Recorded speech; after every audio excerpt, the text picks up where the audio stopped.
अरे सबसे बुरी तो आके किसर पड़ेगी। प्रिय बंधुओं, आपके सामने आपकी सेवा में एक जाना पहचाना प्रसंग पेश कर रहे हैं।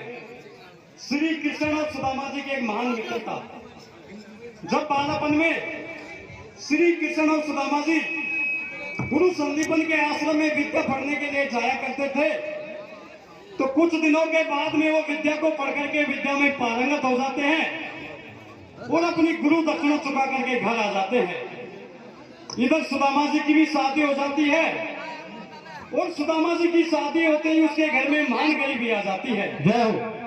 एक दिन सुदामा की पत्नी सुशीला सुदामा जी से हाथ जोड़ करके प्रार्थना करती है और कहने लगी कि पतिदेव, घर में 5-5 बालक पैदा हो गए और सुबह का भोजन मिल जाता है तो शाम को नहीं मिलता, और शाम को मिल जाता है तो सुबह का नहीं मिलता। महाराज, आप कहीं कमाने भी नहीं जाते हो और आप दिन रात भगवान की भक्ति में नहीं रहते हो। महाराज, आप भगवान की जितनी ज्यादा भक्ति करते हो ना, घर में उतनी ही कंगाली बढ़ती चली जाती है।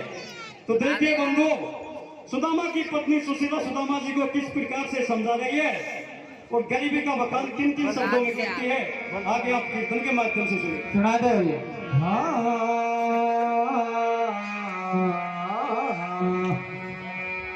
अरे आओ नायर गरीबी को मोल बलम कोई नहीं आवे यादो।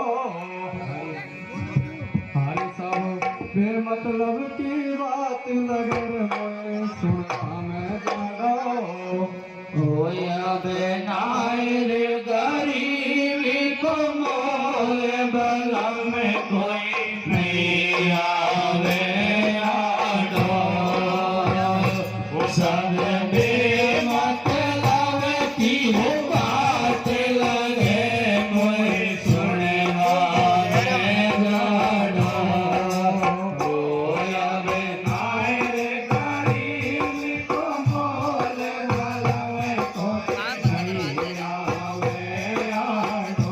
मोल बलम कोई नहीं आवे यादो। सब बेमतलब की बात लगे मोए सुनवा में जाड़ो। नायर गरीबी को मोल बलम कोई नहीं आवे यादो। सब बेमतलब की बात लगे मोए सुनवा में जाड़ो। नायर गरीबी को मोल बलम कोई नहीं आवे यादो। नायर गरीबी को मोल बलम कोई नहीं आवे यादो। सब बेमतलब की बात लगे मोए सुनवा में जाड़ो। नायर गरीबी को मोल बलम कोई नहीं आवे यादो। बेमतलब की बात लगे मोए सुनवा में जाड़ो।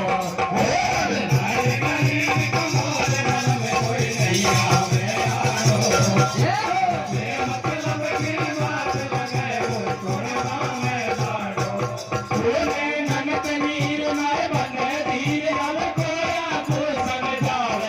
अरे मेरा जीवन है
की खेल रे बच्चे पैदा पास करे अब बुरा रही रे लंबेल रे कोई बड़ो बड़ो टकरावे रे पापा मोए भूख सतावे रे कोई रोए कपड़ा लाने को भाई तरसे दाने दाने को कोई बनना पे कोई गोदी में नहीं बैठे गोपाल रे वे प्रसोदा माने ना समझो की माया को जाल रे दो दिन से भोजन नहीं खाया इस वर की ऐसी है माया और के साथ तेरे जिंदगानी में